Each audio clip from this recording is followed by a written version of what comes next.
Uphonga mayekhaya usuke kumawengane.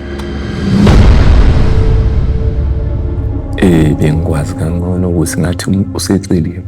Amawengane bamcelile ekhaya. Lokho ngicabanga ukuthi ungakwazi. Bese ngisola ukuthi ukhona umuntu akasenaye. Yize noma dengakabi nayo isho ukuthi usekhaya noma ulana eGoli. Ukusho ukuthi azakujabulisa inyembezi zami. Kaze kwabe isifiso sami ukubona ukhala. Empeleni mina umuntu ade ngilethela wena uzomazisa ukuthi ngizizwa kanjani ngaye.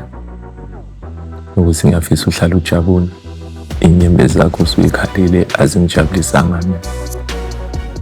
Ngendlela ngibona ngayo, ngibona ngazathi njengoba ngitholela eGoli ngithatha izintombi yaseGoli nje. Akasenandaba nami.